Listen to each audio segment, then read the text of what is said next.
beaucoup là-dedans dans les idées progressistes. Hein. On veut vraiment gommer les inégalités et on pense que l'enfant doit avoir accès à tout. Moi, ça m'est arrivé dans ma clinique d'avoir beaucoup de parents qui viennent me dire mais je ne sais plus quoi faire, mon enfant fouille dans mon téléphone et tout. Et qu'est-ce que vous leur répondez ? Je leur réponds qu'ils doivent remettre de l'autorité.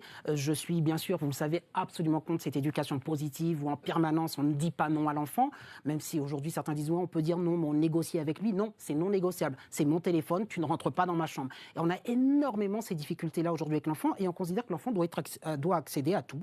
Et je pense que dans ces idées progressistes, il y a cette idée que l'enfant, on ne doit rien lui cacher, on doit tout lui dire aujourd'hui, d'où aussi ce genre d'éducation à l'école où on doit informer l'enfant de tout parce qu'on pense qu'il est capable. Mais pour revenir au développement psychosexuel, parce que je tenais à en dire un mot, ce qui est très important, c'est que, évidemment, les personnes qui prennent ces décisions ne connaissent rien du développement de l'enfant, je pense, en tout cas du développement psychosexuel, mais je vais peut-être parler d'autres développements pour qu'on comprenne ce que c'est qu'un développement psychosexuel, parce que je pense que ces personnes ne savent pas.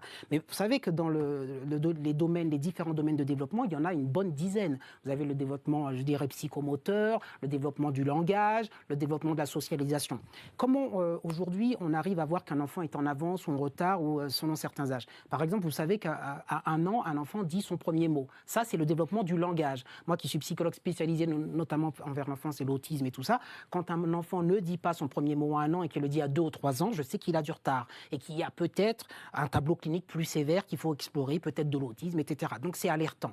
C'est très important de savoir qu'il y a des étapes de développement. J'ai pris l'étape du langage, mais dans le domaine psychosexuel aussi. L'enfant, jusqu'à un certain âge, a une sexualité qui est endogène, si je puis dire. Endogène, c'est-à-dire qu'on ne va pas nier que l'enfant a une sexualité, Freud l'a dit, aujourd'hui on le sait, mais c'est une sexualité qui est tournée vers lui-même, qui est fantasmée, qui est idéalisée, qui est sublimée, avant qu'elle devienne sexualité exogène, où ils vont entendre que, tu sais, on peut mettre le zizi dans les fesses et compagnie, où on pense au sujet que l'on va désirer, c'est-à-dire l'autre, autrui. L'enfant, souvent, n'en est pas là. Et on lui impose, parce que, est-ce que l'école aujourd'hui a ce rôle-là de devoir inciter, voire exciter l'enfant? Non. Or, comme disait madame, en donnant ce vocabulaire de, tu sais, qu'on peut te pénétrer par-ci, par-là, et que c'est du désir, et que c'est agréable et tout ça, alors que l'enfant n'est pas prêt, il n'a pas la maturité pour ça, on peut l'inciter, l'exciter. Et d'ailleurs, vous avez entendu, je prends cet exemple dans l'actualité de ce jeune en Lot-et-Garonne de 14 ans, je ne sais pas si vous êtes au courant, mais je vais vous donner le cas, qui a violé une septuagénaire, et quand il a violé cette septuagénaire, il lui a même demandé de faire une fellation et tout ça. Vous imaginez, un jeune homme de 14 ans, on lui a demandé « mais pourquoi tu as fait ça ?» Il l'a dit « je deviens dingue parce que je regarde 4 heures de porno par jour ». C'est-à-dire qu'il était, à un moment donné, pour prendre cet exemple-là, accessible, vous savez, sur les téléphones, les portables, les tablettes, de la pornographie, il en est devenu obsédé.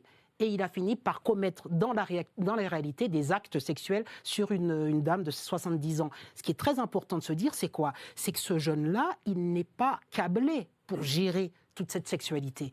Et quelque part, le risque que l'on prend quand on expose ces jeunes à l'école, dès l'école primaire, à cette sexualité, à ce vocabulaire-là, on risque effectivement de les inciter, de les exciter vers une sexualité qu'ils ne maîtrisent pas, où ils n'ont pas tous les codes, et ça peut donner ce type de passage à l'acte-là, ou en tout cas, énormément les perturber. Donc je pense qu'il faut respecter le développement psychosexuel de l'enfant, et le développement psychosexuel de l'enfant, c'est pas de le devancer, même si dans le livre « Le désir insatiable », j'explique que les enfants ont des désirs. Mais simplement, tout ce que les enfants souhaitent, vous ne leur donnez pas. Si vous devez écouter les désirs de l'enfant, alors il mange toute la journée, il mange des bonbons Haribo.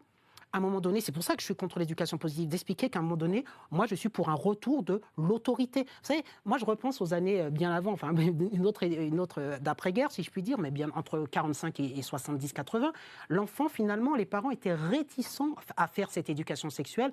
En gros, c'était un peu tabou et n'allait pas forcément dans le détail. Quand l'enfant posait des questions, on disait bon ben voilà, tu apprendras plus tard. Là.